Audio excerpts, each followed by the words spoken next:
used in risk management to combating fraud in better and faster ways. The rise of generative AI represents the next transformative step, which could bring new efficiencies, new opportunities, and potential new risks to our financial markets. This subcommittee has demonstrated strong leadership in charting a path forward for transformative technologies, including digital assets, most recently through the Clarity Act and the Genius Act. Today, we turn our attention to artificial intelligence, examining how it is being deployed in financial markets and assessing whether the current regulatory framework is prepared to keep pace. The United States has long been a hub for financial innovation, and we must ensure our policies support responsible AI adoption, not stifle it, as seen during the Biden-Harris administration. Recently, the Trump administration released its AI Action Plan, which emphasizes American AI leadership across all sectors. We must look to how we can enhance American leadership and competitiveness in financial technology. It is essential that regulations strike the right balance, fostering innovation while ensuring investor protection and market integrity. Our financial regulators must be cognizant of that this technology as it uses, and Congress must provide the clarity to encourage responsible development here at home. It's paramount our markets are not left behind in the global race for AI leadership. We're fortunate to have with us today a panel of esteemed experts who bring a wealth of knowledge and experience in artificial intelligence and its deployment in the financial system. The information we learned today will build upon our prior work and assist the subcommittee in shaping policies that encourage responsible innovation in financial markets while cementing American AI leadership. I want to thank our witnesses for being with us today, and I look forward to today's discussion. I'll now recognize the ranking member of the subcommittee, Mr. Lynch, for 4 minutes for an opening statement. Thank you very much, Mr. Chairman, and thank you for your courtesy. I had a vote on a subpoena in another hearing, and that caused my delay, but thank you. And I want to thank this panel of witnesses for your willingness to come before the committee and help us with our work. This hearing continues this committee's oversight work to examine the use of AI in the financial services and housing sectors.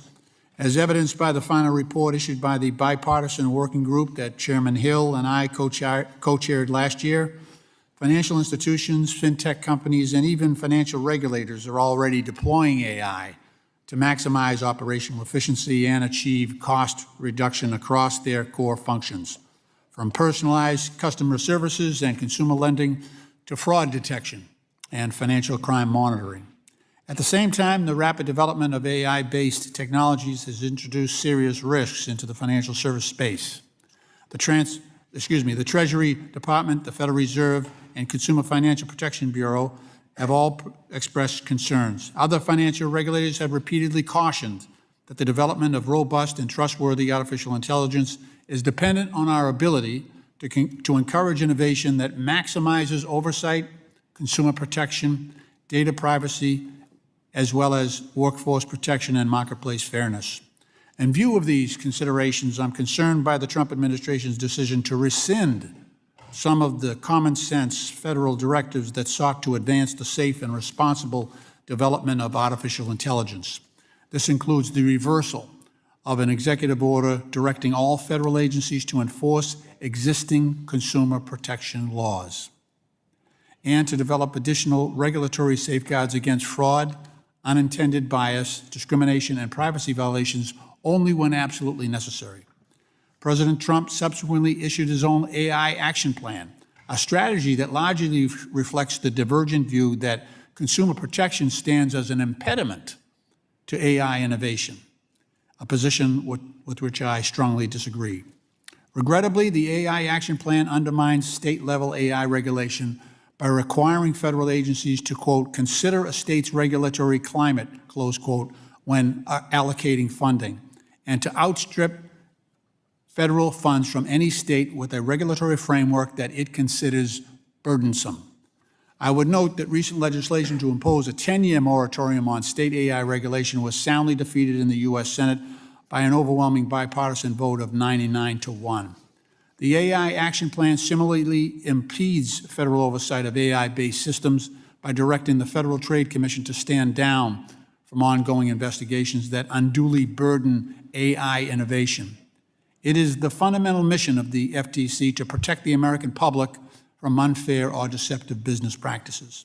President Trump also recently issued an executive order to limit federal procurement of AI large language models to those that are developed with ideological neutrality, as reported by the independent Brennan Center for Justice. Compliance with the order will likely require technology companies to degrade model performance and undermine public trust in their technology. Not surprisingly, our committee has received regular reports from AI stakeholders who have put AI development on hold over concerns that their integration of fairness metrics will run afoul of the executive order. Innovation will also not be well served by the dismantling of the CFPB, a federal agency that has sought to advance the development of trustworthy AI systems in financial services through consumer protection enforcement actions and regulatory clarity. In stark contrast to these actions, the work of our bipartisan AI working group stemmed from a genuine commitment by members on both sides of the aisle to foster AI innovation in the financial services industry, while also ensuring that regulators are equipped with the authorities and resources necessary. In closing, to this end, I look forward to continuing to work on a bipartisan basis with Chairman Hill, Chairman Steil, Ranking Member Waters, and our committee colleagues to advance the U.S. leadership in this important area. Thank you, Mr. Chairman, for your courtesy once again, and I yield back the balance of my time. The gentleman yields back. I now recognize the chairman of the full committee, Mr. Hill, for 1 minute for an opening statement. Thank you, Chairman Steil, and I appreciate our panel being with us. AI is, of course, rapidly changing the way Americans live, work, and engage with our financial system. Last Congress, we explored AI practices at financial services firms, regulators, and supervisors. Congressman Bill Foster and I served on Speaker Johnson and Minority Leader Jeffries' bipartisan congressional AI task force. Ms. Garcia and Mr. Lynch and I had an excellent work session at MIT's labs on their research in AI and financial services as well. In all these efforts, we saw demonstrated how AI has the potential to boost efficiency, cut costs, and strengthen the tools used to protect consumers from fraud detection to anti-money laundering. But as with any innovation, there are risks. AI systems have to be trustworthy, fair, and secure. Today, we'll start that exploration in this Congress on how AI, particularly the emergency capabilities of generative AI, can reshape our financial system. I look forward to the discussion, and I yield back. Thank you, Mr. Chairman. Today, we welcome an esteemed panel. We welcome the testimony of Dr. David Cox, Vice President of AI Models at IBM Research, Dr. Christian Lau, co-founder and president of Dynamo AI, Mr. Matthew Reisman, Director of Privacy and Data Collection at the Center for Information Policy Leadership, and Daniel Gorfine, CEO of Gattaca Horizons LLC, as well as Dr. Nicol Turner-Lee, Senior Fellow and Director of the Center for Technology Innovation at the Brookings Institution. We thank each of you for taking your time to be here. Each of you will be recognized for 5 minutes to give an oral presentation of your testimony. Without objection, your written statements will be made part of the record. Dr. Lau, you're now recognized for 5 minutes for your oral remarks. Chairman Steil, Ranking Member Lynch, members of the subcommittee and staff, I thank you for inviting me to testify today, and I'm honored to participate in discussions focused on advancing AI across the financial services ecosystem. In 2021, I founded Dynamo AI alongside my co-founder and CEO, Vaikunth Mugunthan, during our PhDs at MIT. We started off as a small group of researchers deeply interested in AI, but also keenly aware that AI risks pose fundamental challenges to real-world adoption.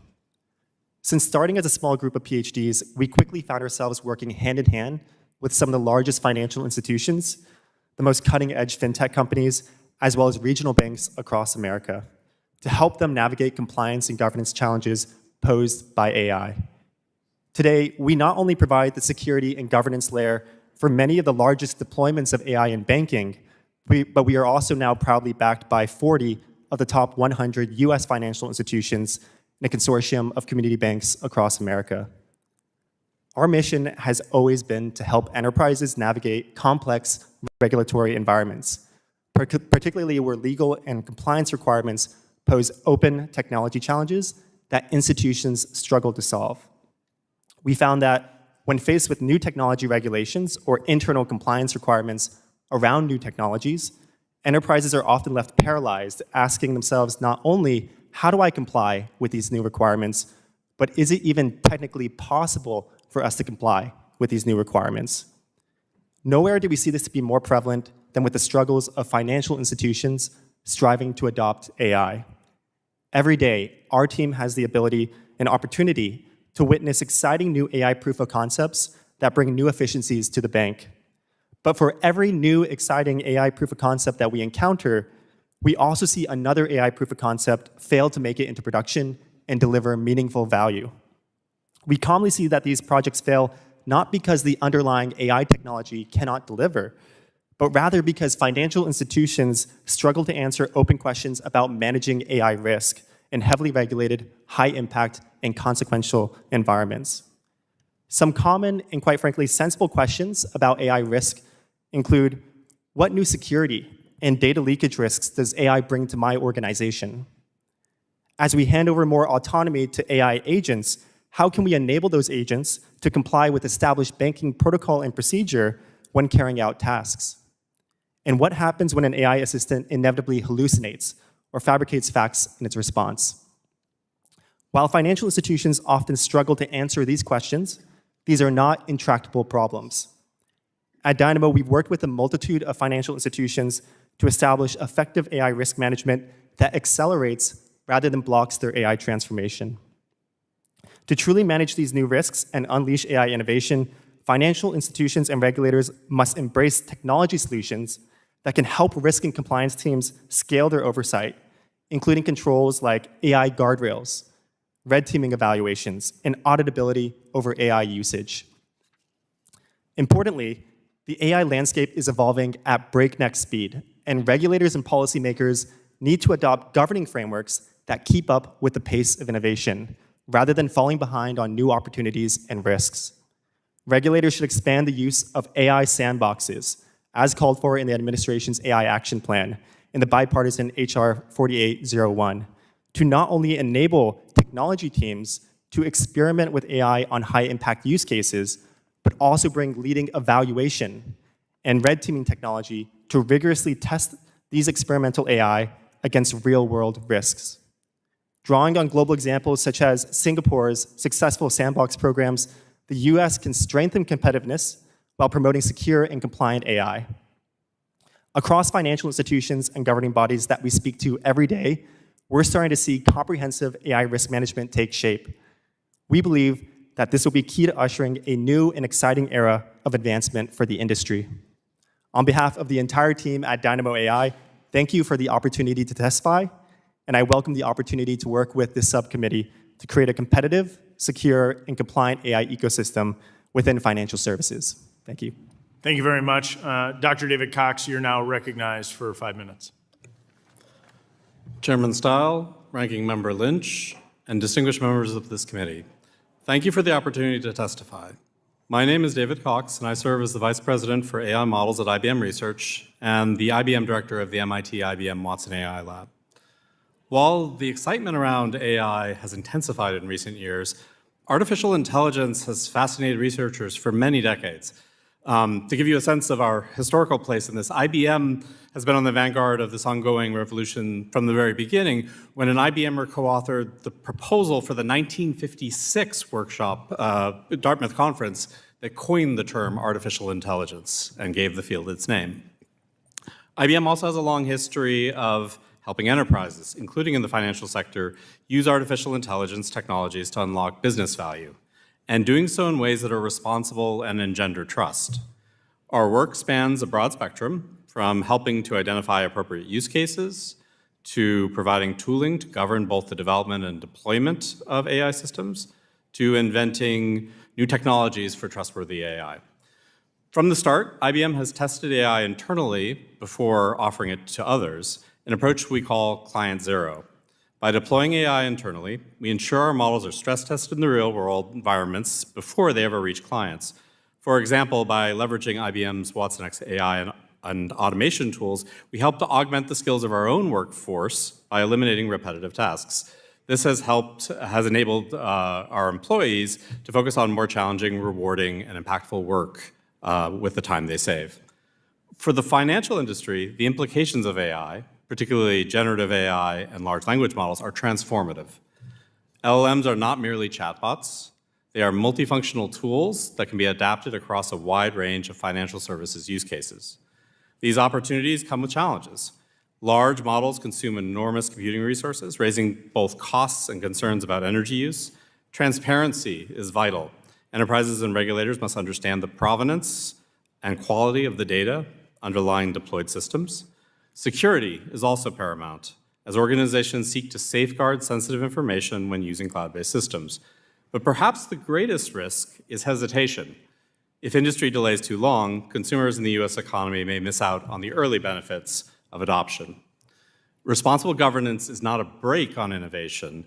It is a mechanism that ensures that innovation can be deployed securely and sustainably. In regulated environments, firms must understand exactly what data underpins their models and be able to audit those systems over time. That's why IBM's enterprise AI efforts are grounded in 3 principles: open, trusted, and secure. Open source AI strengthens transparency, reduces dependence on proprietary vendors, and enhances US competitiveness. Trust is built through transparency in data curation, training processes, and lineage between models and data. And finally, security must be embedded throughout the AI lifecycle, from data collection to deployment, backed by continuous oversight rather than reactive compliance.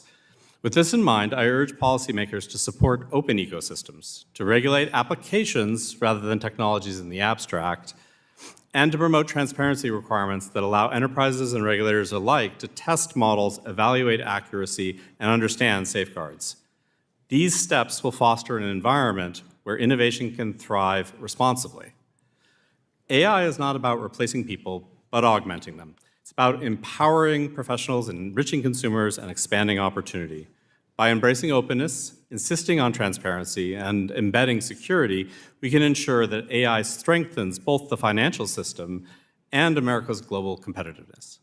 Thank you, and I look forward to your questions. Thank you very much. Mr. Reisman, you are now recognized for 5 minutes. Thank you, Chairman Steil, Ranking Member Lynch, and members of the subcommittee for the opportunity to speak with you today. I am Matthew Reisman, Director of Privacy and Data Policy at the Center for Information Policy Leadership, or CIPL, a data and privacy policy think tank within the Hunt & Law firm, whose mission is to advance best practices for the responsible and beneficial use of data. CIPL facilitates constructive engagement between business leaders, data governance experts, regulators, and policymakers around the world. AI plays a critical role in the financial services industry, as this committee documented well in the staff report of its bipartisan working group on artificial intelligence. For years, machine learning has strengthened financial services institutions' ability to combat fraud, provide richer and more tailored services to existing customers, and extend services to new ones. More recently, generative AI has boosted productivity across functions, from software development to customer service. And we are now in the early days of agentic AI, which shows promise for enhancing the experiences of businesses and customers alike. Potential applications are extensive, from streamlining know your customer processes to back office operations like payroll and invoicing to online banking and agentic commerce. AI's use in financial services also carries risks to consumers, institutions, and the financial system. The bipartisan staff report documents these risks well. Agentic AI may accentuate some risks while at the same time enhancing risk management capabilities in areas such as privacy and cybersecurity. To secure the advantages of AI within the financial system, we have 3 broad sets of recommendations. First, with respect to regulation, pursue a risk-based approach that focuses on the outcomes to be achieved. Avoid overly prescriptive measures. Build upon existing foundations, including regulations, guidance, and standards that are already in place. When necessary, clarify or adapt their application to emerging technologies. Consider risks and benefits in equal measure. Incentivize organizations to adopt accountable practices. Build trust through meaningful transparency. CIPL has long underscored that these concepts of organizational accountability are central to smart governance of data and technology. Second, enable the responsible use of data for model training and development.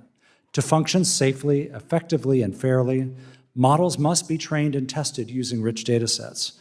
Regulators should apply data protection principles in ways that ensure the quality of AI systems while preserving individuals' privacy.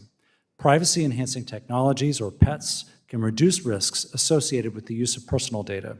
Examples include synthetic data, which is artificial data that mimics the value of real-world data, and differential privacy, where random noise is added to datasets to prevent identification of any individual's data. Policymakers should encourage continued research on and use of PETs. Third, engage in cooperative dialogue among regulators, technologists, and industry. As AI continues to evolve rapidly, stakeholders must learn from each other. Fostering such exchanges is the heart of CIPL's mission, and regulatory sandboxes offer an invaluable avenue for such dialogue. Numerous jurisdictions have established regulatory sandboxes over the past decade, from the UK to Singapore to US states like North Carolina and Delaware. We commend steps to promote sandboxes under America's AI Action Plan, the proposed bipartisan bicameral Unleashing AI Innovation in Financial Services Act, and other proposed legislation.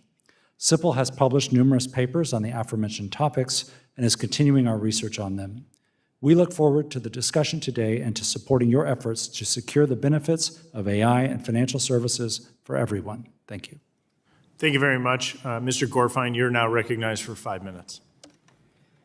Thank you, Chairman Steil, Ranking Member Lynch, and members of the subcommittee for the opportunity to testify before you today. I am the founder and CEO of Gattaca Horizons, an adjunct professor at the Georgetown University Law Center, and the former Chief Innovation Officer at the CFTC. Today's topic on unlocking the next generation of AI in our financial system is critically important. The U.S. holds significant competitive and first-mover advantages, and we must foster continued development through thoughtful policy approaches. AI presents tremendous opportunities to further expand access, lower costs, and increase efficiencies and competitiveness while also enhancing compliance and regulatory oversight. To level set, it's important to recognize that AI in financial services is not new. It's part of a steady progression of automation that began decades ago. Today, recent advances in generative AI and agentic AI are creating new possibilities ranging from generating code and new content to planning and executing complex tasks. Responsibly developed AI is indeed already yielding tremendous benefits. AI can provide more accurate and efficient decision-making, detect patterns that traditional approaches would miss, help regulators keep pace with digital markets, and promote financial inclusion by unlocking credit for historically underserved populations. It is further enhancing customer service, helping to identify patterns of financial crime and market manipulation, and making financial advice more accessible and lower cost for Americans. As with any area of innovation, however, there are risks associated with AI, including the potential for perpetuating bias, relying on poor quality data, failing to operate as expected, and advancing fraud and scams. The mere speculative potential or fear of future harm, however, should not broadly block development of AI, including by those small firms and community banks seeking to remain competitive in an increasingly digital economy. To this end, as a key guiding principle, I would encourage everyone to assess new AI-based models on their ability to improve off of a highly imperfect status quo. This principle should apply across AI applications, since a singular focus on risk can blind us to the greater benefits as compared to legacy approaches. With respect to existing policy frameworks, the financial services industry is well equipped to manage new technologies and should be a model for other sectors. For decades, a robust technology-neutral regulatory framework has governed the adoption of emerging technologies. For example, consumer protection laws bar discrimination in lending, whether the decision is made by a human or by an algorithm. In our capital markets, rules against fraud and manipulation, along with circuit breaker technologies, help to mitigate risks related to potential AI-driven trading activity. And our financial regulators have long provided robust risk management guidance, principles, and frameworks that address model, IT, third-party, and enterprise risks. The overarching framework to ensure safe and responsible adoption of AI is in place. The challenge now is thoughtful application through sound, informed, and consistent regulation. To ensure the U.S. maintains its leadership and competitiveness, I accordingly offer 5 recommendations. First, regulators must support, not block, responsible AI adoption. We often hear that innovation is blocked by regulators at the examination and supervisory levels due to vague expectations and endless inquiries that lack clear paths to compliance. Examiners should be well-versed in the benefits and risks of AI and provide the marketplace with clear expectations. Second, we must ensure financial regulators have the in-house expertise and tools to keep pace with technology. A recent GAO report found a significant lack of technology skills at federal financial regulators, which is why codifying innovation offices and equipping regulators with their own AI expertise, tools, and capabilities is essential for effective oversight. Third, Congress should establish a federal data privacy framework and ensure open access to quality permissioned financial data.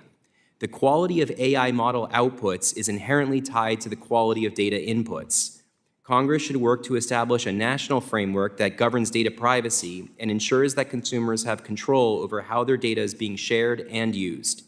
Fourth, Congress should prevent state laws from undermining federal financial regulatory frameworks. Given the national nature of AI development and its application in the well-regulated financial services industry, a patchwork of state laws can create conflict, ambiguity, and confusion. Finally, regulators should further clarify risk management frameworks and promote the value of well-crafted standards. This includes making clear that the mere use of AI, even Gen AI or agentic AI, does not inherently make an activity higher risk. Regulators can further help their efforts to keep pace with technological change by supporting well-crafted industry standards through regulatory recognition and safe harbors. Thank you, and I'm happy to answer any questions you may have. Thank you very much. We now recognize Nicol Turner-Lee for 5 minutes. Thank you, Chairman Steil, Ranking Member Lynch, and distinguished members of the subcommittee. Thank you for this invitation to testify on the use of AI in the financial sector. My name is Dr. Nicol Turner-Lee. I'm a director of the Center for Technology Innovation at the Brookings Institution, and I'm also the co-author of a report that was done on AI in the global markets by the CFTC. Artificial intelligence brings a variety of opportunities to the financial sector, and for years it's been used in banking, fraud detection, mortgage applications, credit underwriting, and data analytics. Many of these use cases are promising, offering the potential for great accessibility and improved customer service, while others may introduce challenges, including concerns about racial bias and discrimination. Given that the financial services industry is one of the country's most highly regulated ones, adoption and use of AI requires careful review. Without such oversight, risks abound that can undermine consumers' ability to be economically resilient, especially under changing economic conditions. Further, inaccurate or discriminatory information that is used to train AI models can put marginalized populations at even greater risk, threatening to widen the racial wealth gap, limit access to home ownership, credit, and other financial transactions. In other words, when algorithms make poor decisions, the quality of life for Black and brown communities, seniors, and even some of us are placed in reverse. For these and other reasons, Congress must continue to foster responsible and ethical use in the financial regulation sector by providing safeguards that protect consumers from AI risks now and reinforce algorithmic accountability, safety, and security, especially when we look at incidents of fraud.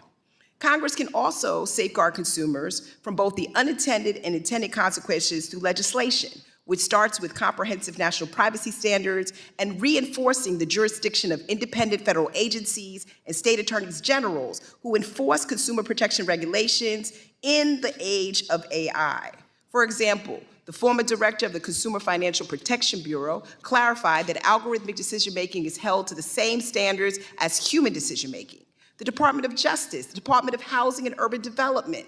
These agencies also previously released documents stating the compliance with many of the provisions that apply to either tenant screening or fairness overall. But recent actions taken to defund and compromise the independence of federal agencies like the CFPB, like the FTC, which have oversight over deceptive consumer practices, can have major implications on protecting consumers from the opaque technology of AI. State and state attorney generals are critical in enforcing these protections, but challenges to their state rights and laws are not productive. Even with the rejection of the 10-year moratorium on states' abilities to develop their own laws, the current AI action plan still suggests that AI-related funds should not go to those with burdensome AI regulations. In the absence of a national framework, states must continue to protect the millions of seniors, children, marginalized populations, and even farmers who are being barraged by algorithmic discrimination, deep fakes, and other malicious attacks on their financial well-being.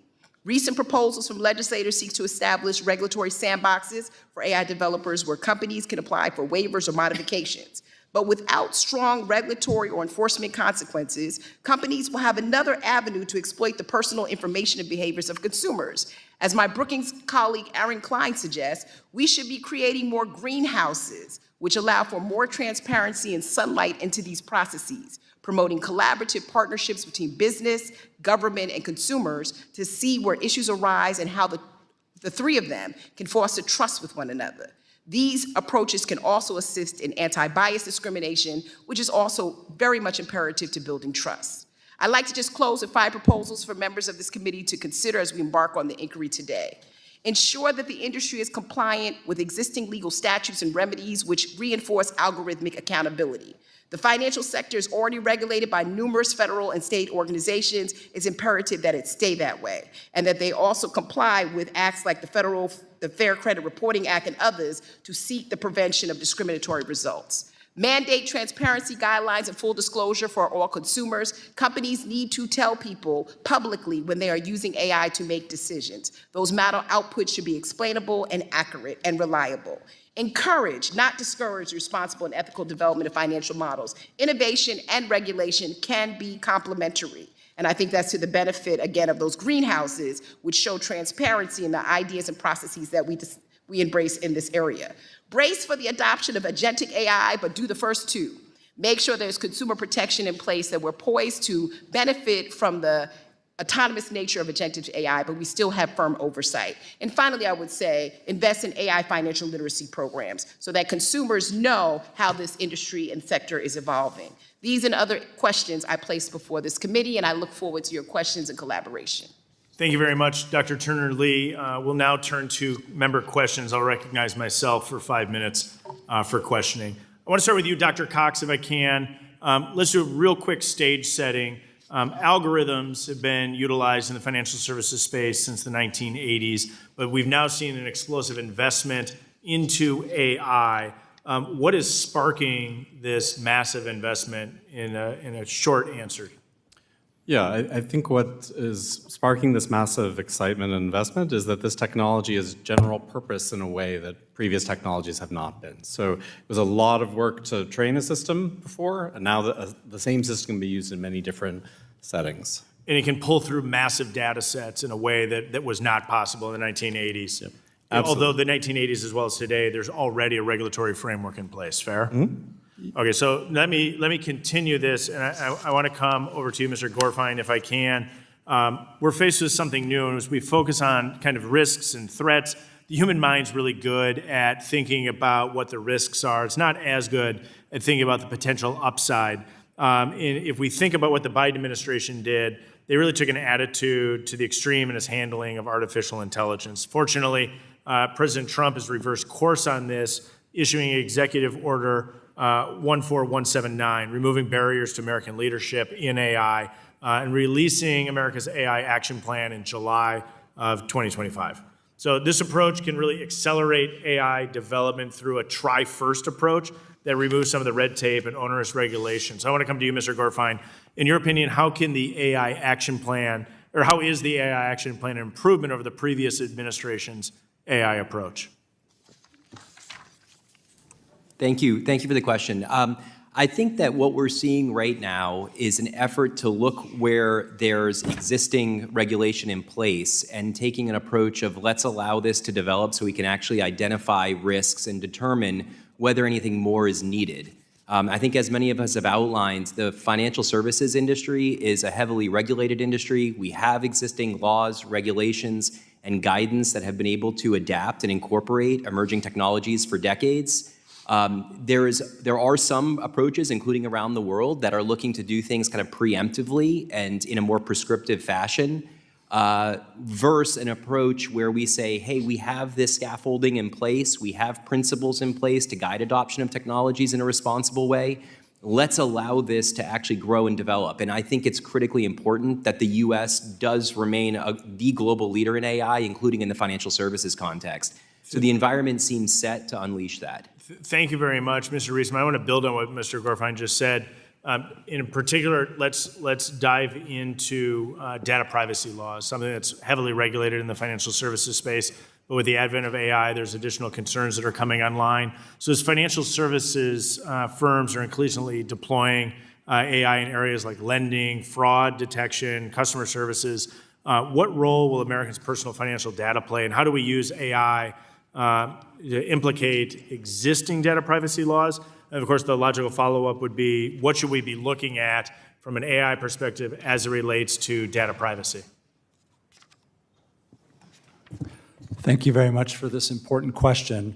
And it's been heartening to me to hear how much we've talked about data privacy today, because I think what we would say is that a sound data privacy framework is a very important foundation for the development of AI and for America's AI leadership.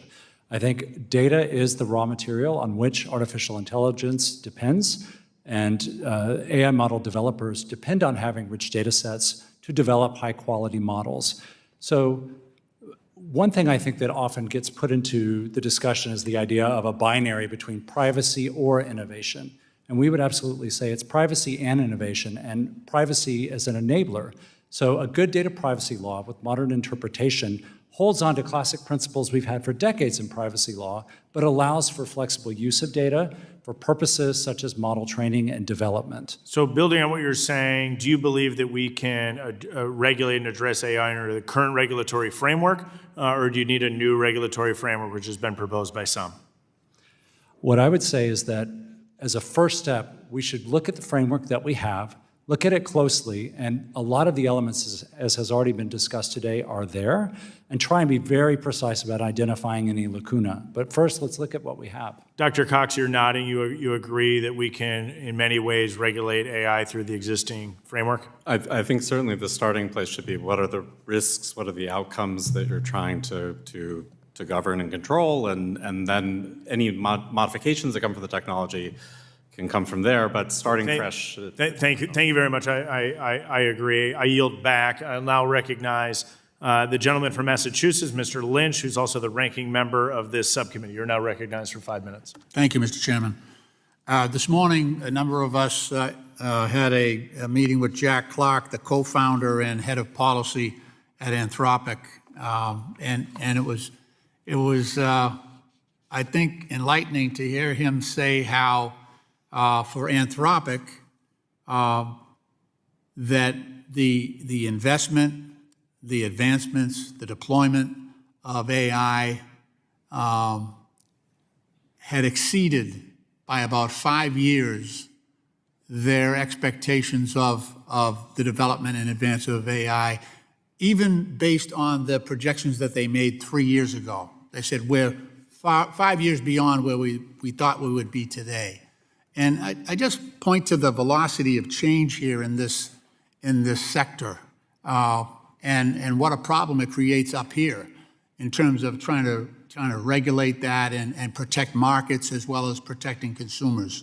I know a couple of you have mentioned the sandbox model, and Ms. Turner-Lee, the Singapore model, and we actually had a congressional delegation from this committee go to Singapore and kind of review the model that they had for their sandbox back when they were doing a fintech sandbox and crypto sandbox. So interestingly enough, their sandbox has an ethical framework which begins with a principles-based approach, so that there's elements of fairness and accountability, inclusivity, and it sets an ethical foundation for all AI projects.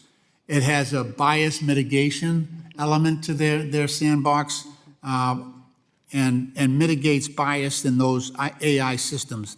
And developers are encouraged to assess their algorithms for potential discrimination. There are data transparency practices that must be complied with. Organizations must be clear about how data is collected, processed, and shared. explainability requirements within their sandbox model. So they must ensure that their AI systems can provide understandable justifications for their decision-making. And there's also very strong stakeholder engagement, encouraging a wide range of stakeholders and massive user privacy protections that are very important, not only for Singapore, but globally and certainly for the United States as well. And there are regular reviews and audits of that sandbox process among these participants in the sandbox, as well as blueprints and guidelines and knowledge sharing.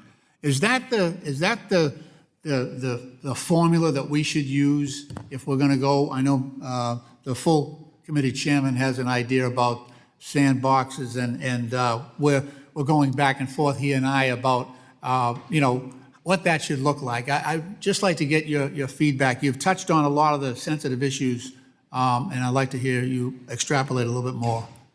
Thank you so much for that question. I mean, I am a fan of sandboxes. I wrote a paper in 2018 when we were just beginning this bubble on what algorithms was going to do when it came to consumers. And regulatory sandboxes are a great way to experiment. In fact, here in the United States, we've used sandboxes to cultivate the fintech marketplace. But because of the velocity of speed in which AI is gathering our personal information, the velocity in which we are going into transformational models where we can't determine the beginning and the end, when we actually deploy a sandbox model in this day and age, it is important to have many of those variables that the Singapore government has put into place. It allows for accountability, continuous monitoring, transparency, and it also allows us to ensure that consumers are baked into the process, as opposed to providing waivers and exceptions to companies to experiment and then come back and tell us how it's all going to work, which is the current model from which we exercise right now when it comes to AI. Thank you. One problem that I noticed in the Singapore model was the number of participants was limited, so it never scaled up. So some of the problems that we see with AI is when you get that scalability. And is there a way for us to, I know the auditing and review after the sandbox is ongoing, but is there any way we can sort of make sure that that scalability effect is implemented inside of a sandbox? Well, I think one of the areas in which many of us who have fought for consumer protections are interested in the gentleman's time is, so we'll ask you to write that for the record, cognizant No problem. of the time. The gentleman yields, and the gentleman from Michigan, Mr. Huizenga, who's also the vice chair of the full committee, is recognized for 5 minutes. Thank you, Chairman Steil. Dr. Lau, we're talking about sandboxes. Do you have anything? I know have been commenting on this in the past. So do you have anything additional thoughts that you would like to? Definitely, we are actually participants in the Singapore AI sandbox that they've set up, the AI Verify Foundation. And it's actually been working exceedingly well in the sense that these types of government agencies, they need to bring the latest technologies to actually evaluate the latest risks that are emerging with AI agents and new AI technologies. And so by bringing in innovative technologies to do that type of red teaming and testing, they're able to stay ahead. Think about here in the US where we have regulatory agencies that are still being educated about the technology, whereas in Singapore, they're able to unleash a lot more in terms of AI potential through bringing in new technology to test and evaluate it. So I think there's a lot of benefits there. And also to the point that Congressman Lynch mentioned around scalability, red teaming is a very labor-intensive problem, right? So you have thousands of tests that enterprises have to perform. If the federal agencies can provide more guidance and tooling around that, it's going to accelerate AI adoption. Okay, that's helpful. Thank you. Staying with you here, we often hear of an AI arms race with China that, if lost, would threaten U.S. national security and the United States global economic dominance. In your opinion, is the United States currently, how are we currently faring, I guess, in this arms race, and are we failing at it? If so, how? And more importantly, how can Congress and the U.S. government writ large ensure that the United States outpaces China in the AI space? I think there's been different paradigms emerging here. One is where you have a federal government that can choose and pick and invest in winners in this space versus creating an open marketplace where different, say, large language model providers or vendors can compete within this marketplace, right? And I think what we're seeing when we talk to folks within the DoD or Department of War now, we see actually a movement towards opening up these marketplaces where many different vendors can compete and the best solution rises to the top. Again, I'll move back where actually evaluating which are the best solutions for use cases that it's going to drive America's national security interests really comes down to, can we do the right evaluation of those large language model providers or vendors? And so combining open marketplaces that foster innovation, allow different folks to compete, and then we get to choose the best ones for our use cases is absolutely essential here for us to be competitive in this arms race you're talking about. By the way, I deeply appreciate how you are succinctly wrapping up some very complicated and detailed things and allowing me 2 minutes yet to ask other questions. So that's it's important up here when we only get 5 minutes.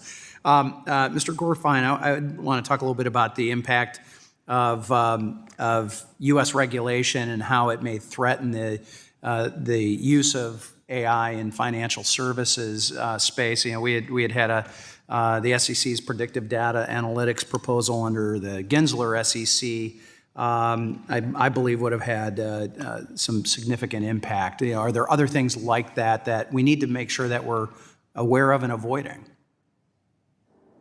Yeah, so I appreciate you raising the predictive data analytics rule. I mean, that was rescinded, and I think that was an example of a rightly so, but rightly so. As we saw with that SEC chair, he was expansive in his pursuit of covering every territory he possibly could. Right, and I would agree. It was not technology neutral, and that should be kind of a guiding principle. It had incredibly broad. So it should be tech neutral. Absolutely should be technology neutral.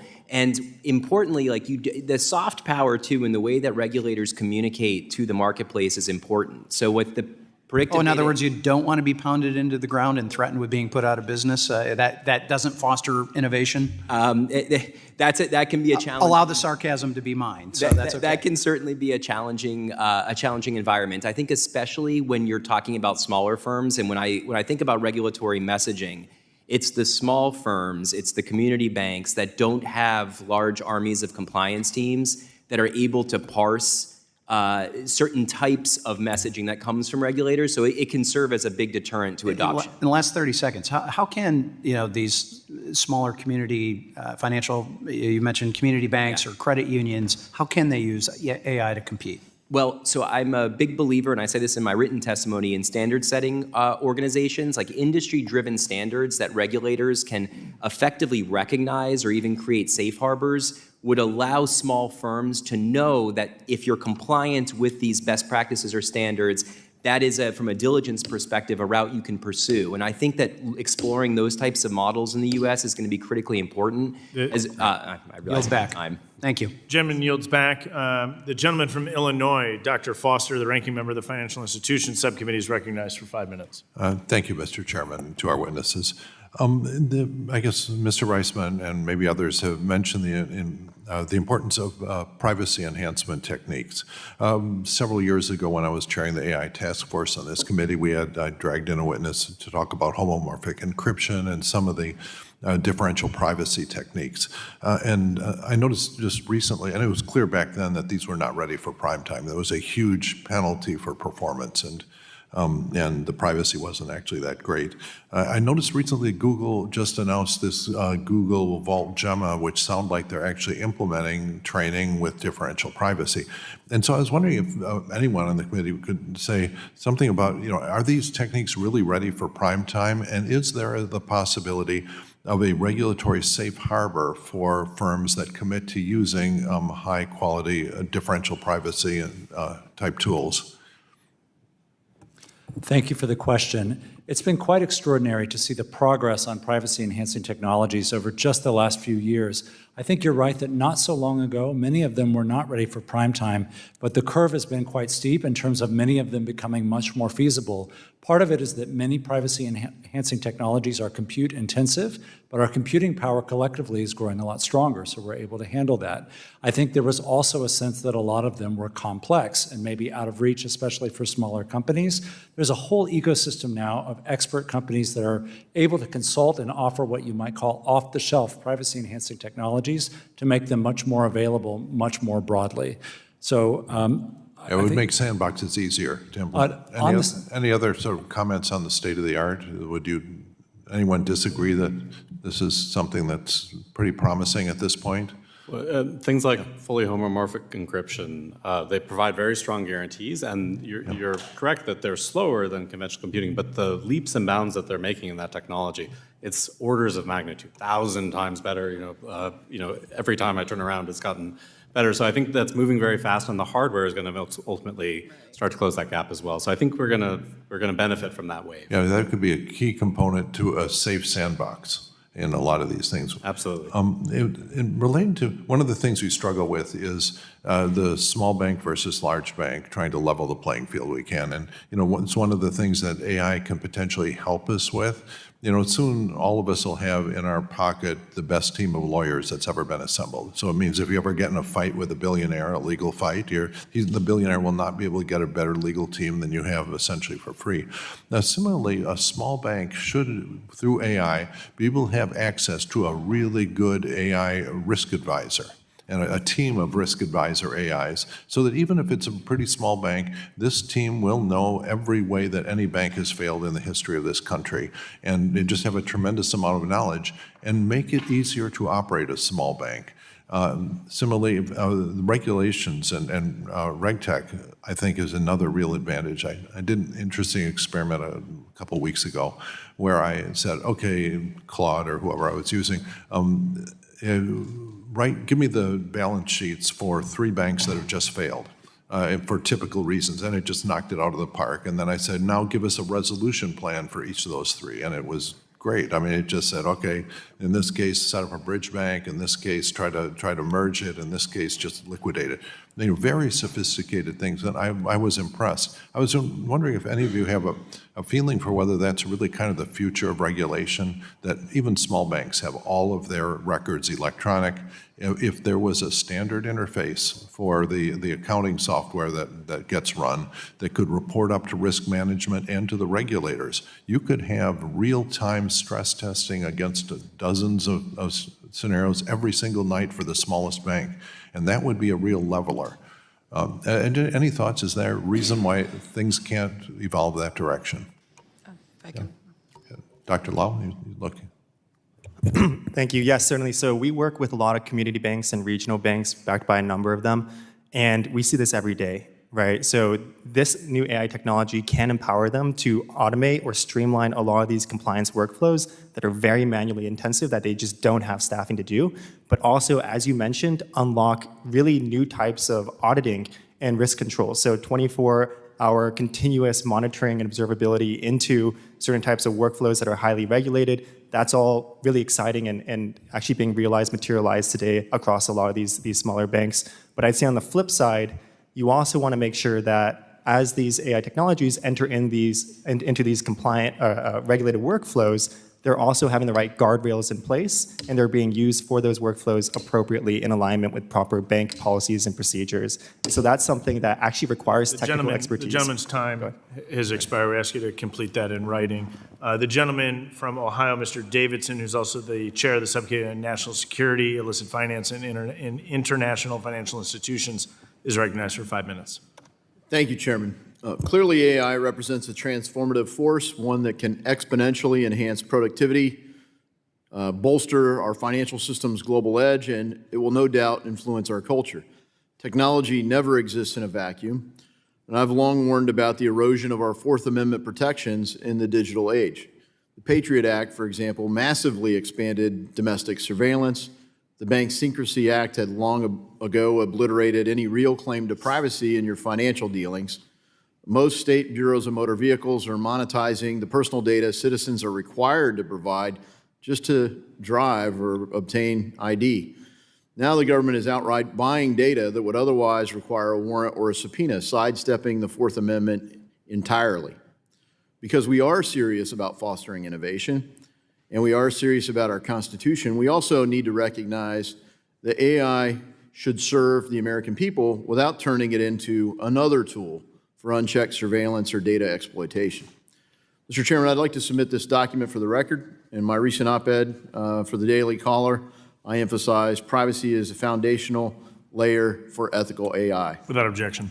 Thank you, Chairman. Without it, we're handing the keys over to surveillance state on steroids. I mean, so we need to update the regulatory framework for AI or build it in Congress, and we certainly need to address privacy because that is the data set that AI is using. Urgent questions, including who's liable if AI is misused, who profits and how when someone else's data or intellectual property is indexed or shared with AI. When does law enforcement need a warrant, if ever? These aren't abstract questions, they're urgent, and Congress needs to be proactive, not reactive, to set clear boundaries. We can't let AI become another excuse for Big Brother to pry into our lives. So what safeguards do we need? We should learn from other jurisdictions, but we should, of course, chart our own course. The EU's AI Act, for instance, takes an approach with outright bans on real-time biometric surveillance and social scoring, measures that align with protecting individual liberties from invasive tech. But in other ways, the European Union has become, pretty Orwellian with some of their privacy approaches and speech limitations. So positively framing safeguards around AI is important. Freedom surrendered is rarely reclaimed, so I'm encouraged by the Trump administration's AI action plan with its emphasis on accelerating innovation, building infrastructure, and leading globally. It promotes open source development, cuts red tape, and streamlines permitting without smothering the private sector. Mr. Reisman, how are financial regulators protecting the vast amounts of sensitive financial data that the government already collects from AI exploitation? Thank you for the question.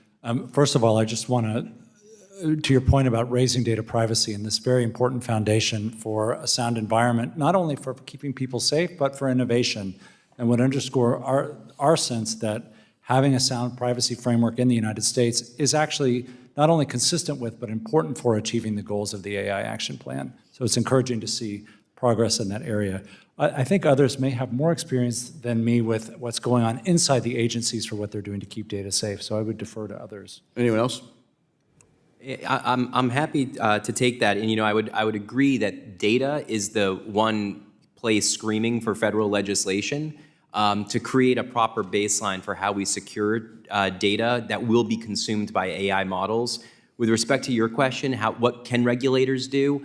We were just talking about privacy-enhancing technologies, things like encrypting data. Ultimately, financial regulators need to be recognizing that there are these developing privacy-enhancing tools and making sure that regulated financial institutions can use those technologies. So data can be encrypted. We can avoid creating honeypots of information that are being sent every which way. I mean, the reality is today, all of our information, driver's license photos have been emailed, sent to every single provider. There's a better way to move encrypted information and limit access to who actually gets it. Thank you. I think the computing architecture is really important. I've always liked blockchain technologies. I like zero-knowledge proofs and ways to protect data that way. The government, in some cases, has artificially limited that. But I will submit written questions for the record. I'm really curious how you protect intellectual property, copyrights, trademarks, and maybe monetize that for other people down the way. Maybe blockchain does it. Maybe there's other ways. But thank you for your expertise and attention. Thanks for this hearing, Chairman. I yield back.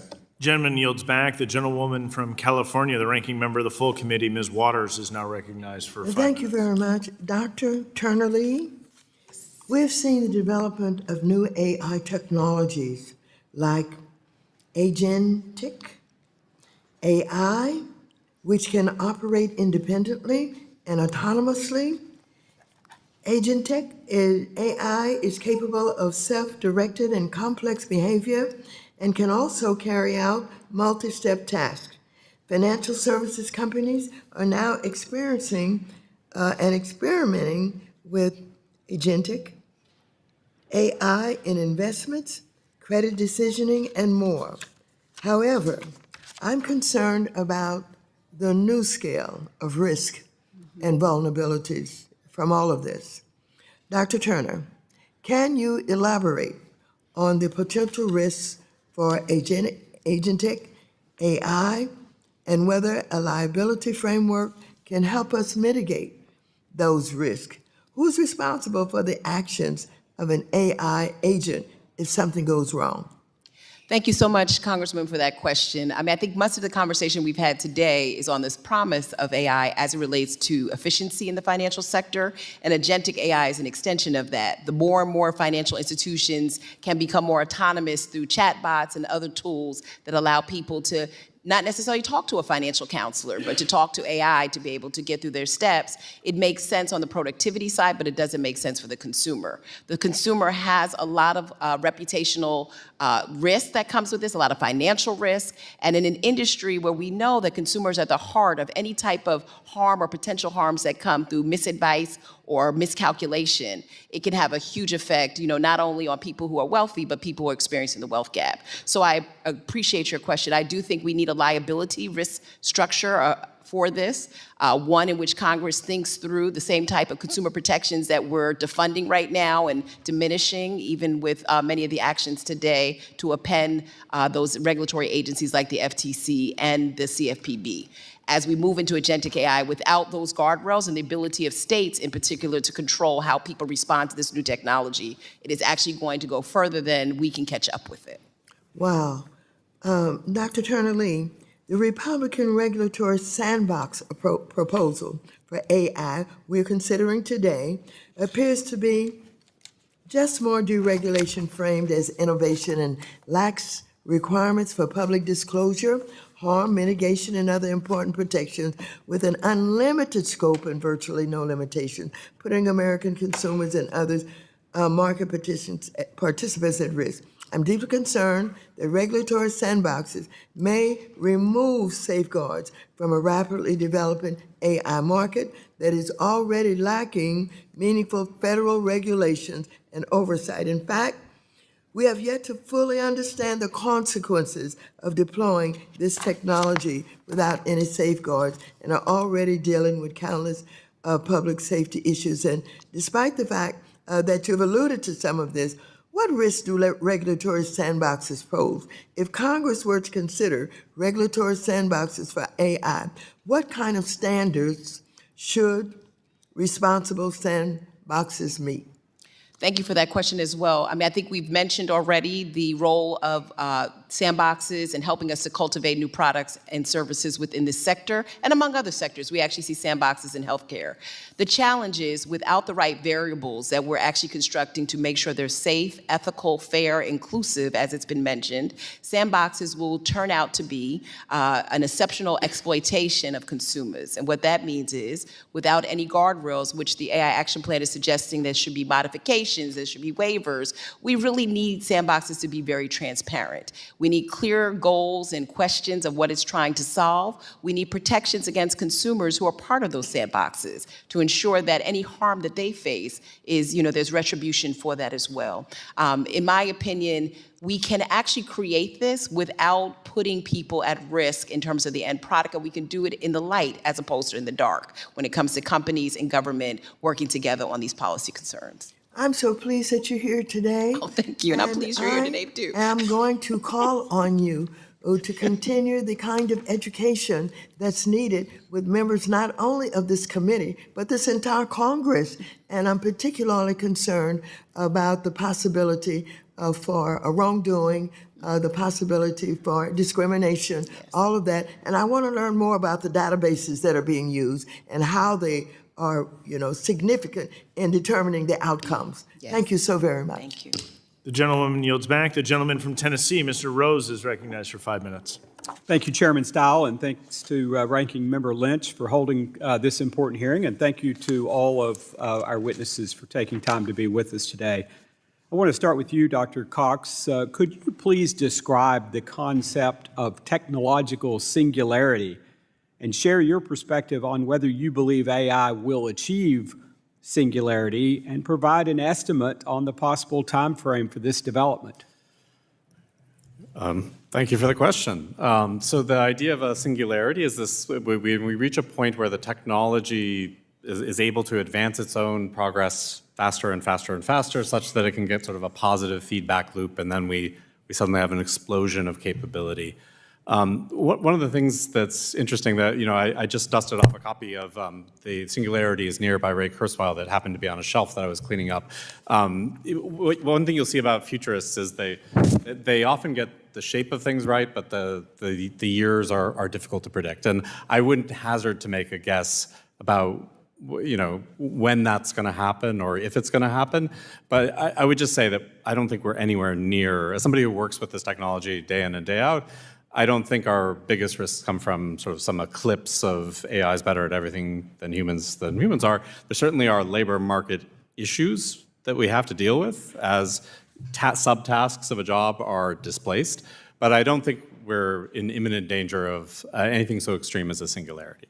Thanks. I appreciate the insight. Dr. Lee, I found an interesting article from the nonprofit Cash Essentials that states, quote, some AI-driven systems may treat cash transactions as suspicious, leading to increased scrutiny and regulatory pressure that discourages cash use, unquote. How can we ensure that AI does not discriminate against individuals who use cash?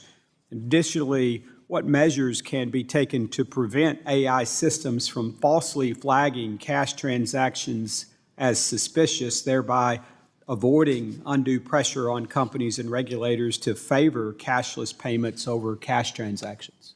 I do appreciate that question because I think we are seeing, based on the regulatory sandbox that we use to create the fintech industry, a lot more cash transactions, especially among the unbanked or underbanked. To your point, here's where I think AI could be an interesting tool to help us combat fraud. Improved analysis through AI detection systems could actually be helpful there. Using AI in ways that the AI sort of cleaves with the data about the underbanked or unbanked and combines that with traditional legacy systems could also be helpful. We often talk about AI as just taking people's data, but it also considers other externalities, like where you live, what your zip code is, these other proxies. Oftentimes those proxies are for the worse in terms of bias and discrimination, but they could actually also be helpful in helping us understand what the new modern economy looks like in banking. So I would suggest that there are some techniques on the technology side, but there's also room for people like me as a sociologist to come sit at the table and help determine how we do this better. We already see, without the benefit of AI, we see cashless or cash transactions being discriminated against in a number of ways, so it's a very real concern to me. Mr. Reisman, with the increasing prevalence of artificial intelligence, it is clear that AI-assisted fraud will likely escalate rapidly, employing novel tactics to deceive consumers. In my view, it is essential to warn the public about emerging AI-driven fraud schemes as soon as they are identified. How can private companies and industry stakeholders collaborate proactively to anticipate and combat the evolving threat of AI-assisted fraud? Thank you for the question, and I share your concern about fraud. And I think I've heard a lot of folks say we're in a moment where the defense has to keep up with the offense, right? We want to make sure that our financial institutions are empowered to have the same tools to detect fraud that the fraudsters are using to advance it. That's most important, is that our institutions are, whether they're small banks, whether they're large ones, that they have access to that state-of-the-art screening technology. I think, one thing that I talked about in my opening testimony was the importance of dialogue.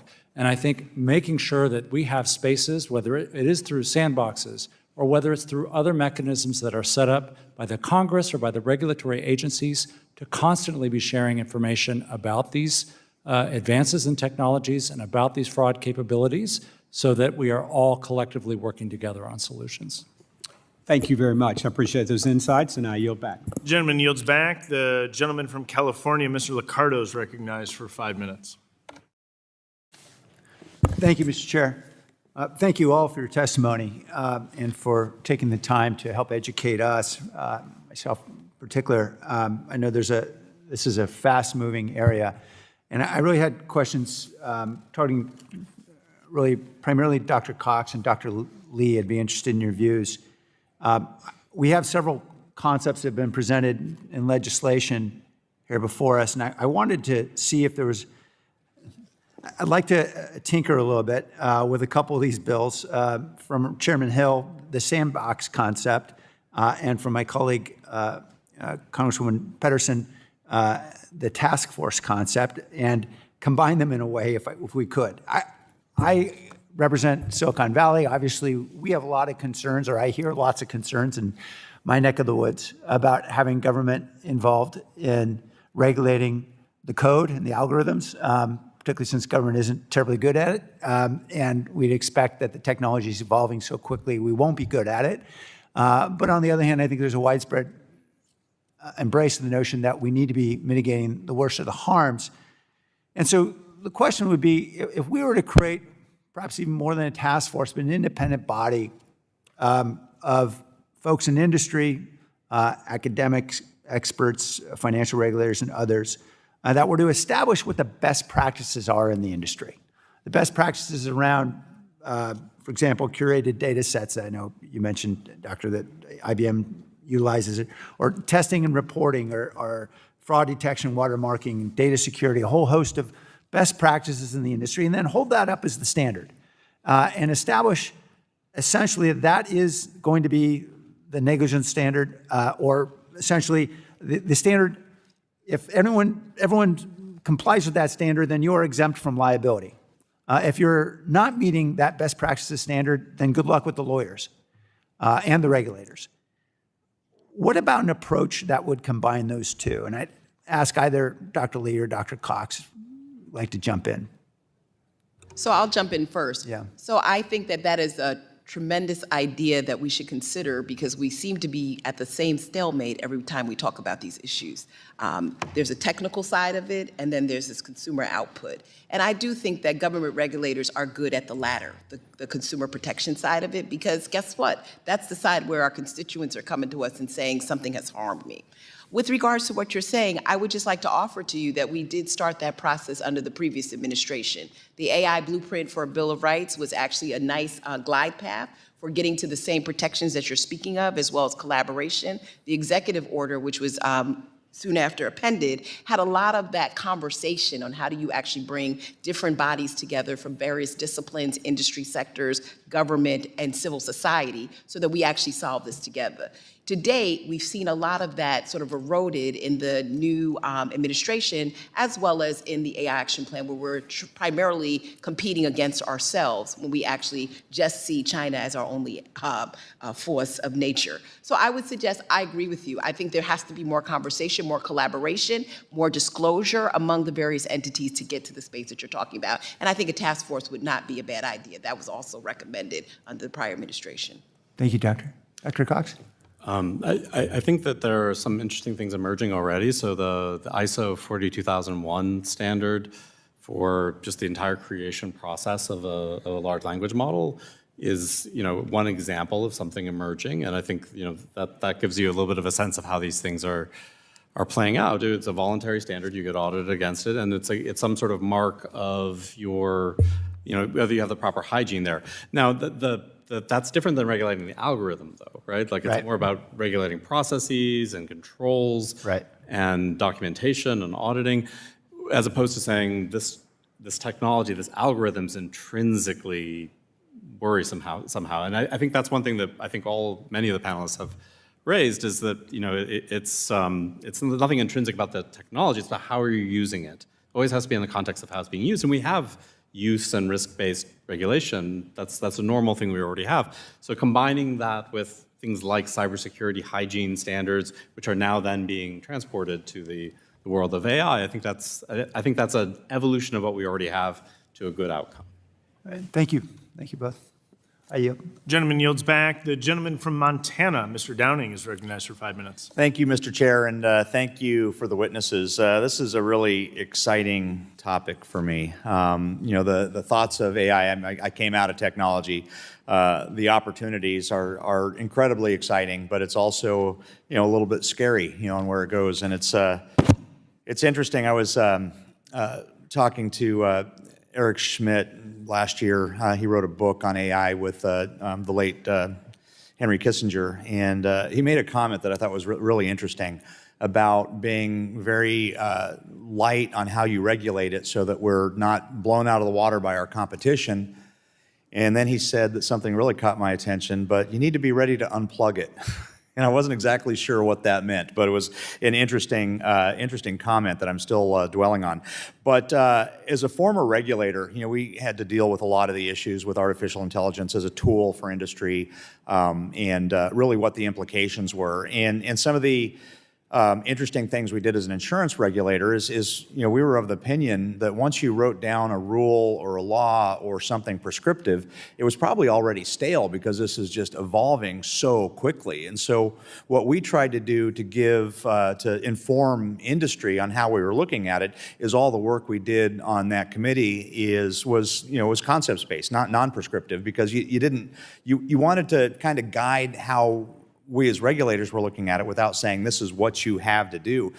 And a lot of the questions that came up there is the machine biased?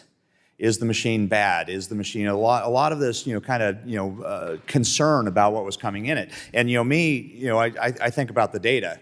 As a former researcher, I think, garbage in, garbage out. What's the data you're training it with, and what are the thought processes on how broad and how deep that data set is, and what kind of results you have. But the results coming out of it, a lot of folks were saying, well, at least in terms of a regulator, we need to have causation and not correlation. And I don't agree. I think if you have a high statistical probability of getting the same results that from this system, a lot of our life is based on correlation and not causation. I think you can use that as reality or close to reality. But then if it's giving you a result you don't like it's affecting a protected class, if it's something that you don't like, that's the public policy decision, not machine bad. And then you have the real honest conversation about that public policy. And another thing that folks would say on the regulator side very often is, well, we need to be able to look into that black box. And I think about, well, that black box, once you have an n equals close to infinity access neural network, no human can understand that. So what tools do you need to understand that? And this is my opinion, the tool you need to understand that is probably generated through AI. And so you have AI doing that, and it comes back to the ancient question of quis custodiet ipsos custode. Who's watching the watchers? And it's an interesting problem to come up with. But I'm going to start, sorry about, thank you for indulging me on that. But one of the things that I think about a lot is as a state regulator, states' rights are very important to me. And there's been a big conversation about that. And I strongly favor allowing states to lead on regulation where feasible. But at the same time, it's essential that this technology has the legal and regulatory flexibility to continue innovating and develop in the United States. So I'm going to start with Mr. Reisman here. What role do you think the states should play in regulating AI, or are you of the opinion that this is something that Congress needs to tackle? Sorry, thank you for the question. I think the first question that we should be asking is, do we need more regulation on AI at all? And we've had an interesting discussion about looking at what powers we already have, whether that's under federal law or under state law, that allow us to address a lot of the questions that we may have about AI. I think that there is one thing that we have seen is for both consumers and for businesses, it can be hard when there's a kaleidoscope of different state regulations. And so there is a value in having interoperable federal standards. I think there is an interesting question to be explored further about whether there may be particular elements that states need to address as a complement but not substitute. Yeah, thank you on that. And in the interest of time, I'm going to move on. The Biden administration seemed determined to stifle AI in any way it could, focusing more on potential threats than its clear benefits. And I do believe the benefits are strong. So I'm going to move to Mr. Gorfine, please. Could you describe some of the most concerning aspects of the Biden administration's approach to AI, from executive orders to a so-called AI Bill of Rights, and discuss what the impact would have been had Congress passed what the Biden administration proposed? The gentleman's time has expired, but we will ask the witness to provide that for the record. We thank you. The gentleman yields back. And on that, I yield. Thank you, Mr. Chair. The gentlewoman from Massachusetts, Ms. Presley, is recognized now for 5 minutes. Thank you. Thank you to our witnesses for joining us today for what is really a timely hearing. When I'm in my community in the Massachusetts 7th, people are very animated about the future of artificial intelligence. I hear it all, ranging from fears of AI bias to excitement for innovative opportunities to concerns about implications on the future of work to confusion about what's next. and I'm proud that we are confronting these issues head-on today. September 26th to October 3rd marks Boston AI Week. Startups, investors, researchers, and students will all convene to explore the role they play in the evolving AI landscape. Leaders in AI like the Mass Technology Leadership Council will host educational and networking events to build on state investments in the next generation of leaders, educators, and workers in this rapidly growing field. I'm proud to represent a district that is trailblazing in the development of the AI industry. In Massachusetts, jobs in the technology sector make up 14% of our labor force, compared to 10% nationally. And we know diversity in AI jobs is essential to confront bias, to maximize opportunity, and to make good decisions that help everyone benefit from these cutting-edge technologies. Dr. Turner-Lee, I want to focus in on your research about the role diverse teams play in AI development and deployment. What are some ways diverse teams may be helpful to promote ethical and innovative uses of AI? Thank you so much for that, and I congratulate you on the AI Week in Boston. So I would just say there that it's important to have representative groups for a couple of reasons that we've spoken about today. I think on both sides of this conversation, there is this tremendous excitement for the opportunities and then a tidbit of fear, and depending on who you are, more or less, right, based on what AI can do. It's important that we have people who have the lived experiences of the variety of impacts that AI can have. And why that is important with any other internet technology that we've had is because AI, particularly in the financial sector, is dispersed to be very individual to that person. So when we talk about data that is traumatized or discriminatory, that actually takes the account of the wealth gap that is experienced by, for example, Black populations where they've been denied credit, loans, and other eligibility, shows up in the data. And when you do not have people who understand that lived experience, that experience passes on generationally, and the AI tends to then affect their quality of life. Loan denials continue, et cetera. So I think it's really important to have not only background diversity, but diversity of various people from various disciplines, various sectors, sitting at the table. How are we building financial sector AI without people who actually understand how community banking works or sit in the roles of experienced financial literacy counselors, for example? You have to have everybody there. Thank you. And Dr. Turner-Lee, how do you believe the federal government has a role to play in this? And what is that to ensure that people from all walks of life, women, people of color, low-income folks, can have careers in AI, especially in the financial services sector? Well, I think you pointed out really well when you talked about trying to empower local entrepreneurs. It's important for the federal government to create low benchmarks to entry. We see on this panel a young man who has his own company that is doing incredible things when it comes to data architecture, AI infrastructure, et cetera. Giving opportunities for a variety of people to participate in this ecosystem is really important, and I think the government can actually find ways to incentivize the private sector to be more inclusive of diverse founders and entrepreneurs and small businesses that want to participate in this space. I also think the federal government could do more on AI literacy. What does a national AI literacy initiative look like so that people know that this is not about being an engineer, this is about actually experiencing this behaviorally, and the way that AI is dispersing, this is not going to be just about experiencing it on your computer. It's going to actually show up in your refrigerator and other places, and so people need to know that. And I would say the other thing that Congress should do is close the digital divide. We keep talking about AI, but we actually have not closed the basic infrastructure issue. We cannot build the compute facilities and data centers without that. Thank you, Doctor, for being so prescriptive there. Whether it's a hearing in Congress or a meetup at the Museum of Science, AI is the topic of conversation, and we have the responsibility to ensure that all voices are included because AI works best when it works for all. I yield back. The gentlewoman yields. The gentleman from Iowa, Mr. Nunn, is now recognized for 5 minutes. Well, thank you, Mr. Chair. I want to thank the panel for being here, and Chair, as a fellow Air Force fellow, it's good to see you in that seat.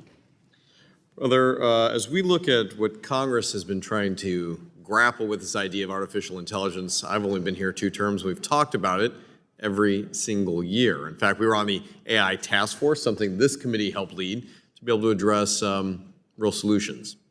But I think Washington does a lot of talking, and we should be doing a lot more listening, particularly to practitioners in the field who have been addressing this, combating it, addressing it, and finding new solutions for it, and incorporating your experience into the way that we do policy.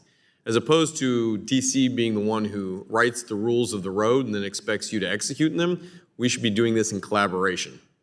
Mr. Chair, it's one of the reasons I'm leading a piece of policy called the AI Plan Act, or the Artificial Intelligence Plan Act, to ensure that we here in Washington are incorporating and getting our own house in order before we start telling the innovators, the pioneers, and candidly the defenders how best to do it under a government auspice. I look back at where we were with cybersecurity when I was director of cybersecurity at the NSC. Many of the solutions were already being provided on the public sector and the private sector when we worked together.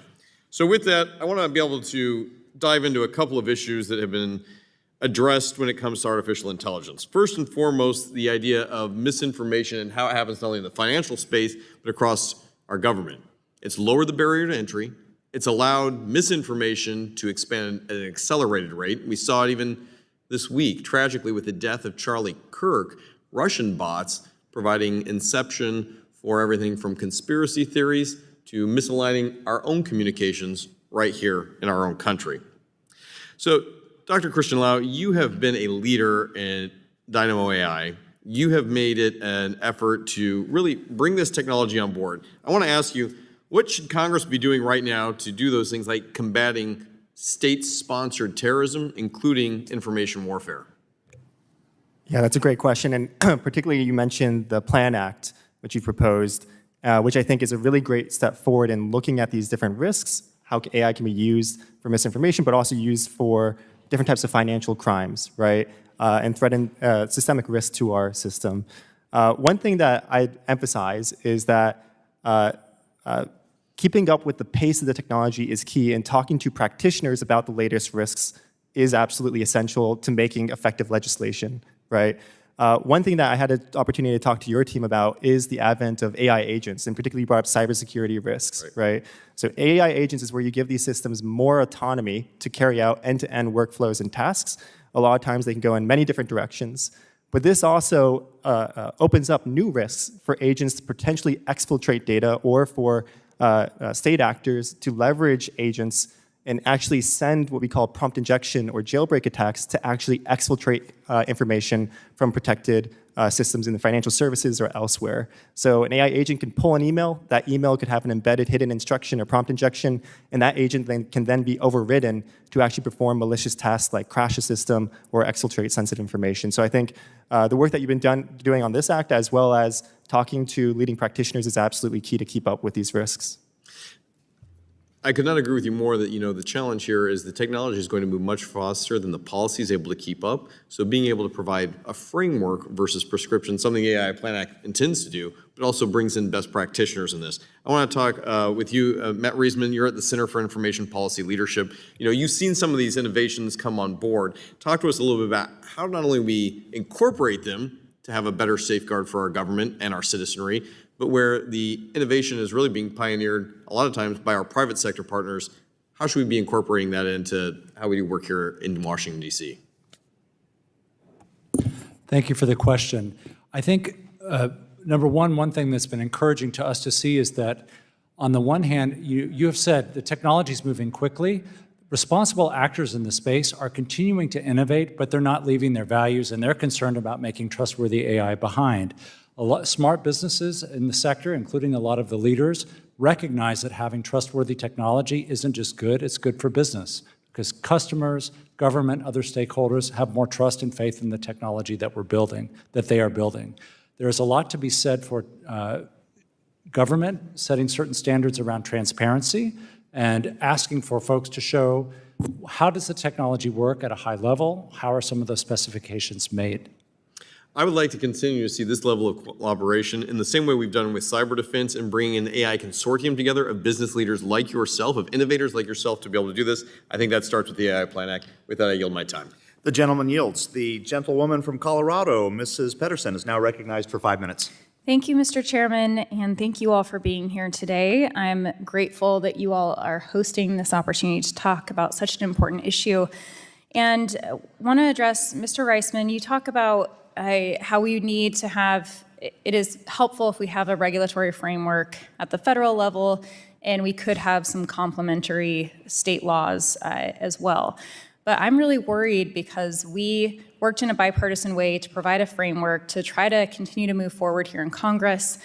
We aren't known for being the most efficient body in government, and our inability to come together to produce a regulatory framework on AI is concerning when I look at the risks that are involved. There's great opportunity for efficiency and a lot of promise in all of the different sectors, but I'm especially worried in the financial sector and the vulnerabilities that we have. We know that the risks that that we're facing are going to get exponentially worse with AI. Already 50% of fraud has been identified as using AI.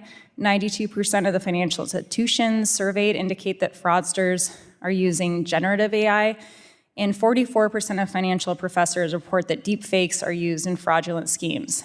And so when I think about the impact to our financial system and what the gaps that we're leaving here, what are the most important steps? And this is opening up for all of you.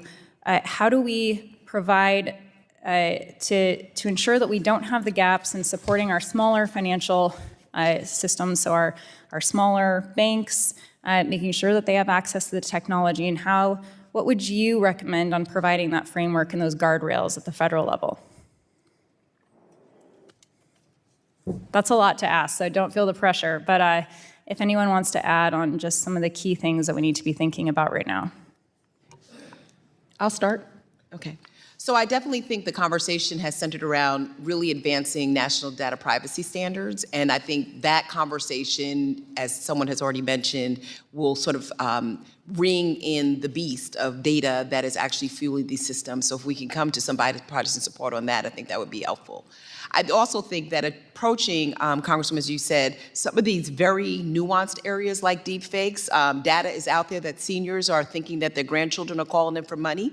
And when a senior's economic viability is compromised, that's worse for the whole family. So I think going into those verticals where there is bipartisan agreement is another area. We've seen that with the Take It Down Act in terms of anything that has to do with any manipulated content, I think is a step forward. But I do also think that we have to reimagine what it looks like in terms of regulatory framework that has some guidance and guardrails, which I'd be happy to share with your office in more detail. That's great. I look forward to working with you on this. And we have a bill as well that I've worked with Representative Flood on. It is the Preventing Deep Fake Scams Act. And this is important because, our agencies are only able to take on what we're directing them to do. And so when we look at trying to change with the times, to make sure that they have the support they need to address the challenges that we're facing now, can you speak to the greater coordination needed between the regulators, the industry, and the subject matter experts to develop strategies to protect financial institutions and consumers from fraud using AI? I sure can if no one else will. I think on the deepfake side, I think the challenge that we have is that because we have multiple agencies with jurisdiction over this particular area, we haven't come up with some shared values and goals on, one, how are we defining this?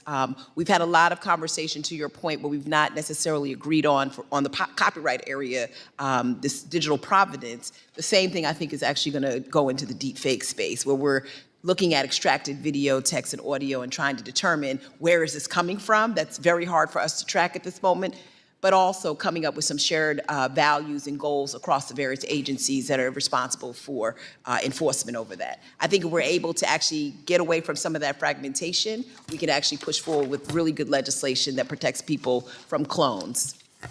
Great, and Mr. Reisman? Yes, I just wanted to say, to praise in the bill, you've called for specifically bringing together industry and expert stakeholders to talk with regulators and government to try and figure out how to solve these problems together. It's never been more important as the technology moves quickly to have all of these voices in the room to problem solve together. It seems like we should bring bills to do this for every agency across, sorry, thank you, I yield my time. The gentlewoman yields. The gentleman from South Carolina, Mr. Timmons, is now recognized for 5 minutes. Thank you, Mr. Chairman, and thank you to the witnesses for being here today. I'm pleased that the subcommittee is turning its attention to the use of artificial intelligence in financial markets. Like stablecoins and market structure, this is a technology that will have a significant impact on how American companies and consumers engage with our evolving financial systems. In order for the United States to remain a global leader in innovation, we must establish clear rules of the road that allow the free market to thrive, and we must do so thoughtfully and effectively. As I continue to meet with industry leaders, I'm increasingly concerned about the growing number of conflicting state laws related to AI. These laws often vary in scope, definition, and enforcement, creating a complex regulatory environment for businesses that operate across multiple jurisdictions. This patchwork of regulation makes it more difficult for companies to scale, innovate, and remain compliant, while also increasing the risk of inconsistent protections and outcomes for consumers. Without a unified approach, we risk slowing progress and creating barriers that disadvantage both American businesses and the people they serve. Mr. Gorfine, states have introduced more than 1,000 laws related to the use of artificial intelligence. From your perspective, what are the most pressing risks of a state-by-state regulatory patchwork for both consumers and innovators? So it's a good question, and I want to start by being very clear that when I look at this issue, I'm talking about it within the context of the regulated financial services sector. There may be issues outside of financial services where states are engaging on AI, but I think that what's really important is to recognize there are existing federal, state laws, there's existing regulation, and there's existing guidance that financial institutions adhere to, where a patchwork of state laws can absolutely interfere, conflict, or create ambiguity for financial services firms operating on a national level. I think that's especially clear in the data context. We have existing GLBA data privacy laws in place for financial services firms. If you start introducing patchwork of state approaches, that can be really problematic. The same goes for, when it comes to risk management, there is a very careful risk management framework in place for financial services. And again, I do worry about interference of state laws there. So that's how I'm thinking about the interplay of state federal, especially in the context of the financial services space. I'm going to turn that a little bit around and say, while this is going to be difficult for financial services companies to comply and to work across state lines, let's talk about the AI companies that are trying to create these products. I mean, the Chinese are ahead of us or close to being ahead of us, and the businesses that they have that are focused on this do not have this burden. Would you say that that's an equally difficult challenge? Yeah, I mean, the broader question for AI is that I do think having a proper federal framework that allows us to operate on a national scale makes really good policy, market, and competitiveness sense. So that is something that I would absolutely encourage, because as we're describing, it's not even just a national competition, it's global, right? So these activities transcend borders, and having a coherent kind of federal framework there makes good sense in the AI context. Thank you for that. While there are many challenges involved in legislating and establishing clear rules of the road for artificial intelligence, there are also powerful opportunities. Artificial intelligence has the potential to equip financial institutions with advanced tools to better serve their clients, improve efficiency, and reduce risk. As I mentioned earlier, one of the most common concerns I hear from both large financial institutions and smaller community banks and credit unions is the burden that regulatory compliance places on their operations. These requirements strain both their financial resources and staffing capacity. Artificial intelligence offers a promising solution to help automate and streamline compliance processes, allowing firms to redirect time and resources toward innovation and customer service. Dr. Lau, given the significant burden that regulatory compliance places on financial institutions of all sizes, how is artificial intelligence helping firms streamline these processes and manage risk more effectively? Thank you for the question. Definitely we see applying AI to compliance workflows is one of the highest ROI activities that we're seeing banks implement today, including smaller community banks and regional banks, right? And the reason is not just are they able to automate more workflows where you have low staffing, but also they open up new opportunities for greater compliance. Think about continuous monitoring, 24-hour audits, et cetera, right? But on the flip side, you also need to be able to look at, as you're introducing AI to these regulated workflows, what type of guardrails or controls are put around those AI so that they are able to follow the right policies and procedures when executing those workflows. That actually, in many cases, is the more challenging problem, is how do you rein in this autonomous AI to actually carry out the task effectively and in compliance. Thank you for that. Emerging technology has the ability to make sure that the U.S. is the center of the global economy for decades to come, and we got to get this right. With that, Mr. Chairman, I yield back. The gentleman yields. The gentleman from New York, Mr. Torres, is now recognized for 5 minutes. Thank you, Mr. Chair. AI is the most transformative technology of our time. The rise of generative AI could prove to be as revolutionary as the advent of writing or the advent of the printing press.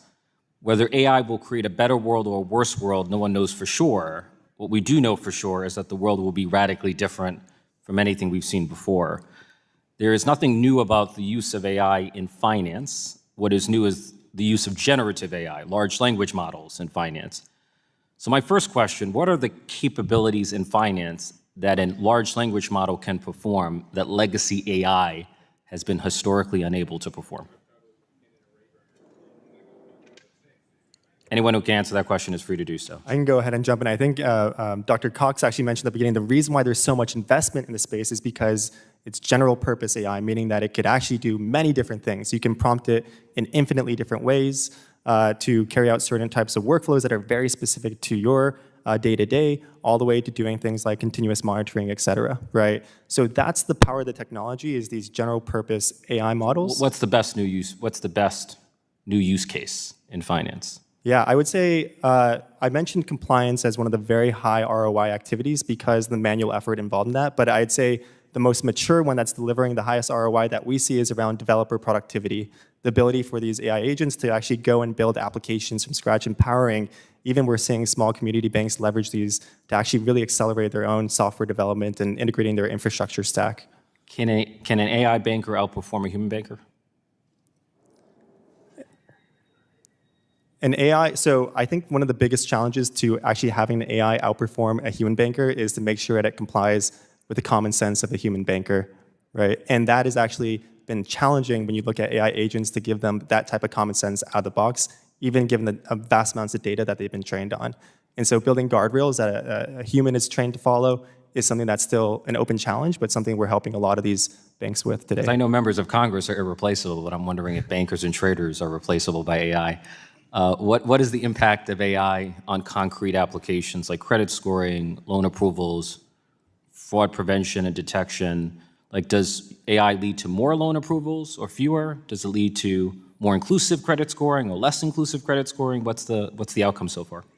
I can point to that. I mean, I think we thought because of the objective nature of AI that it would be easier to see more loan approvals, more credit applications actually confirmed. Where did we get this notion that AI is objective? Well, the data comes from the internet. Well, that's what I was going to say. We thought. The reflection of human nature. That's right. And because the data that is fueling the AI systems basically comes from us, and particularly in generative AI, it's curated data. It's not necessarily predictive data. It's data that exists on people, on the public internet. We're actually seeing in some cases the same results and in other instances worse. We've seen that also on the housing appraisal side when it comes to home ownership, that even if you scrub your entire home of any type of remnant or artifact of you, the AI will still generate the same results because AI uses other proxies, your address, your net worth in your community, et cetera, Congressman. So I think when we say that AI is better than humans or a banker can outperform a human, probably in time, but expeditious calculation of how we make these decisions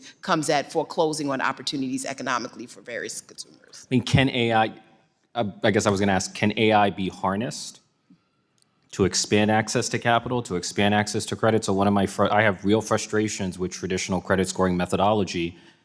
Can AI detect new patterns of evaluating creditworthiness?